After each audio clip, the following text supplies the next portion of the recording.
Hi, and welcome to a 100 Days of Python Coding Challenge. I'm Bill Mosley, and this is day 37 of the 100 Days of Python.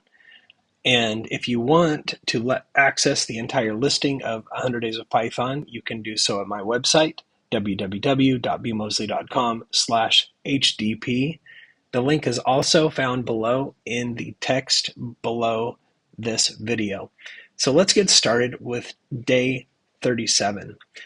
On day 36, we used text processing methods to extract email addresses from this string. And you can see the functions that we developed here. And you can see that it's quite a bit of code to accomplish the task. But if I run that code, what you'll see is we get a list of clean email addresses in return. And that was the objective there. I'm going to show you another method today for extracting email addresses, and I think you'll be pretty impressed with how quick and easy it is. And that method is using regular expressions. So I copied over the exact same string, and we're going to use that string again for this test so we can see that we get the same results. So the first thing I'm going to do is right above that string, I'm going to import the regular expression library.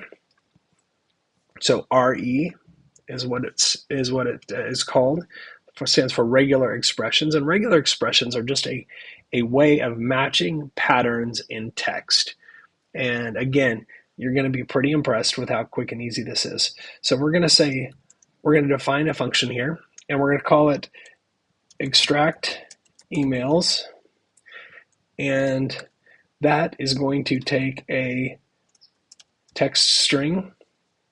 We'll just call this one T1 up here, strt1 for the first text string. Inside the function, we're going to call it strtext. And the first thing we need to do is define our pattern. So str pattern equals, and this is going to be a regular expression. And if you followed along in the earlier session on regular expressions, you know that we put a R before the string to symbolize that it's a regular expression. And then we start defining the pattern. So the first thing we're going to look for is A through Z, lowercase, A through Z uppercase, 0 through 9 digits, period, underscore, %, plus, or hyphen. And we'll keep that as a set, and we'll put a plus at the end saying that we want one or more of those. So we're going to start out with one or more of these characters, and then we'll follow that with the @ sign,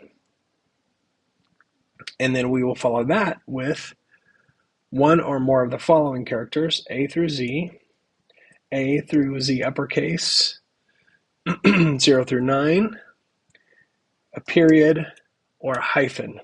Those are the things that can come after the @ sign.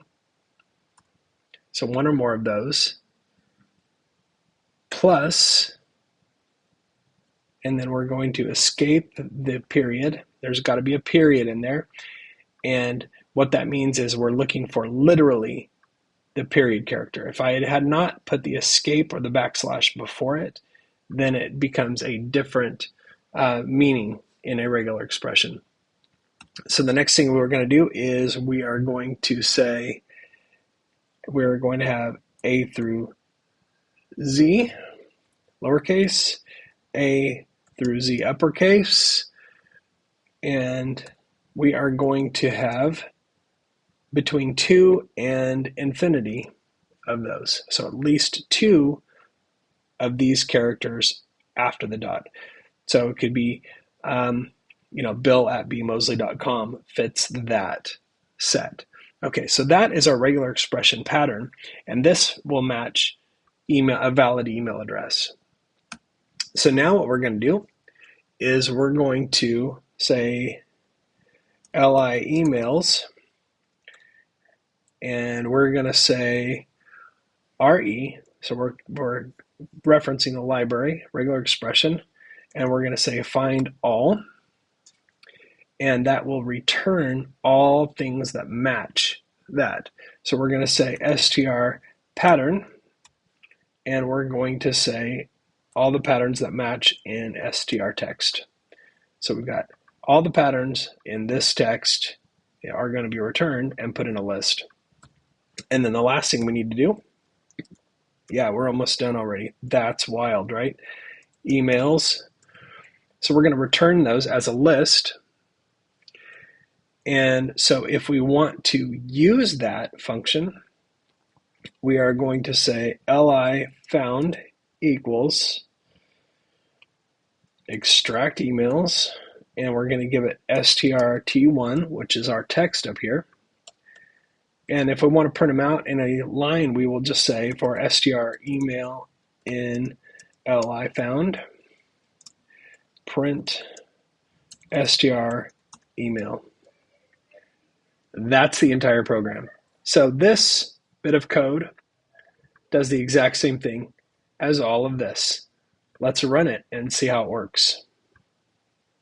And boom, there are our email addresses. So here's an interesting thing.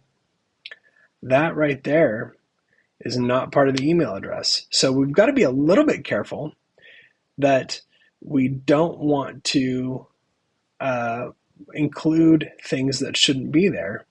So that's something we want to take care of, but it would be really easy here to double check the beginning and end of that email address chain to make sure. And it's really just the beginning that we have to worry about.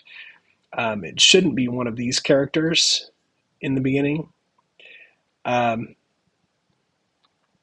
what we could do is we could modify that regular expression.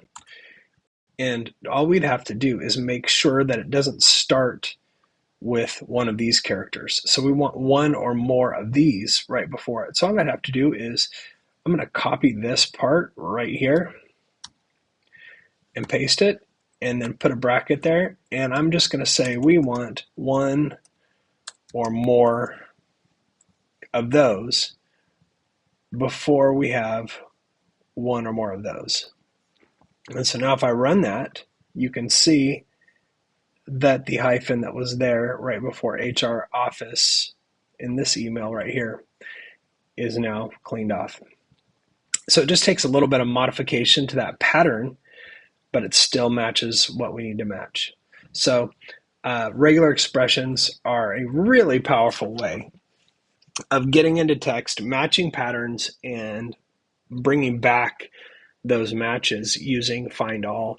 But there's a lot of different ways that you can use regular expressions. You can even use them to replace pieces of text. So some really cool, really powerful applications there. And you can see what a time saver it is as compared to our traditional text processing. Now, there are times, of course, where you want to use text processing, which is why we bothered to do this part. But if you want to get straight to the goods, regular expressions are by far more powerful. So that's it for today. Thanks for tuning in, and we will see you next time.